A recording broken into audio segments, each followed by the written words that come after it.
दोस्तों, रूस और भारत के रिलेशन टाइम के साथ साथ कितने मजबूत हो रही हैं वो तो हम सब देख रहे हैं।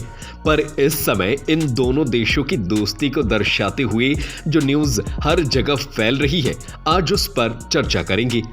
दोस्तों, अभी हाल ही में रूस ने भारत को इनवाइट किया और भारत ने भी उनका इनविटेशन एक्सेप्ट करके अपना इंटरेस्ट एक्सप्रेस किया है।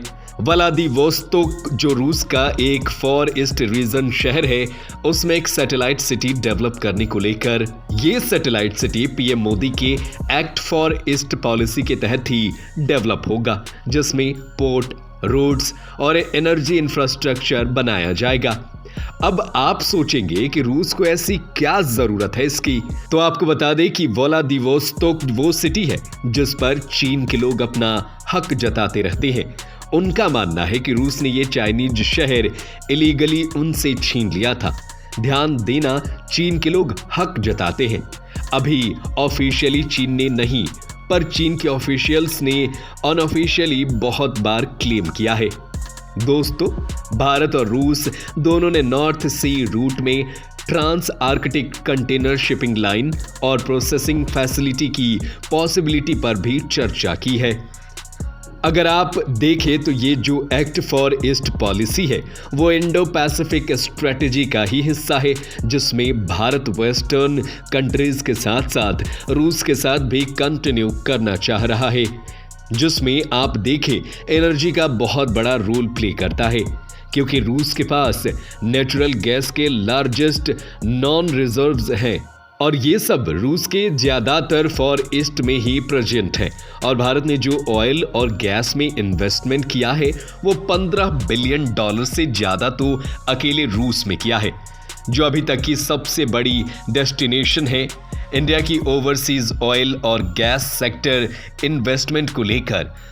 तो आप समझ गए होंगे कि एनर्जी के लिए भारत फॉर ईस्ट पॉलिसी कर रहा है, जिसमें अब जो व्लादिवोस्तोक में जो सैटेलाइट सिटी बनाया जा रहा है वो बहुत बड़ा रोल प्ले करेगा। आपको बता दें कि हिस्ट्री में पहली बार रूस भारत के 5 सबसे बड़े ट्रेडिंग पार्टनर्स में से एक बन गया है। अभी पिछले साल 2022 में दोनों देशों के बीच ट्रेड $38.4 बिलियन तक गई। दोनों ही देशों के लीडर्स द्वारा जो 2025 तक टर्नओवर को बढ़ाकर $30 बिलियन टर्नओवर करने का जो गोल था वो पहले ही पूरा हो चुका है। भारत और रूस के बीच चल रहे ज्वाइंट प्रोजेक्ट्स को इंप्लीमेंट करने की भी चर्चा हो रही है। भारत और रूस के जो रिलेशन है वो मॉस्को की फॉरेन पॉलिसी की वजह से और मजबूत होने के लिए तैयार है। रूस ने अब भारत को ग्लोबल सेंटर की पावर और इंपॉर्टेंस के रूप में हाईलाइट किया है। इससे आप दोनों ही देशों के बीच बढ़ती दोस्ती का अंदाजा लगा सकते हैं। वैसे चाहे तो अंदाजा आप इससे भी लगा सकते हैं कि कैसे भारत और रूस, जी हाँ, दोनों ही देशों ने अपनी ट्रेड, अपने इंपोर्ट एक्सपोर्ट के लिए एक नए चैनल, बोले तो मीडिया पर काम करने की बात पर जोर दे रहे हैं और ये भी कह रहे हैं कि डिजिटल मोड में पेमेंट्स ज्यादा प्रॉमिसिंग ऑप्शन है दोनों ही कंट्रीज के लिए। मॉस्को और नई दिल्ली को मिलकर एक नया एसोसिएशन बनाना चाहिए, साथ ही एक नए डिजिटल करेंसी बनाना चाहिए जो रूस का रूबल या भारतीय रुपये हो सकता है, ताकि दोनों ही देशों को ट्रेड करने में आसानी हो।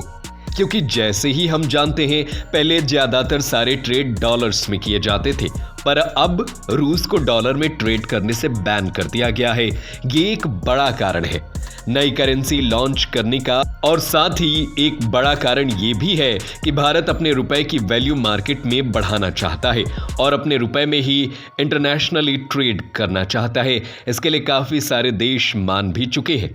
अभी हाल ही में समिति फॉर डेमोक्रेसी में बाइडेन के इस डिक्लेरेंस से भी साफ इनकार कर दिया था, जिसमें वो ये कहना चाहता था कि हम रूस यूक्रेन युद्ध में रूस का साथ नहीं देंगे, बल्कि उन्हें समझाएंगे कि वो इस युद्ध से पीछे हट जाए।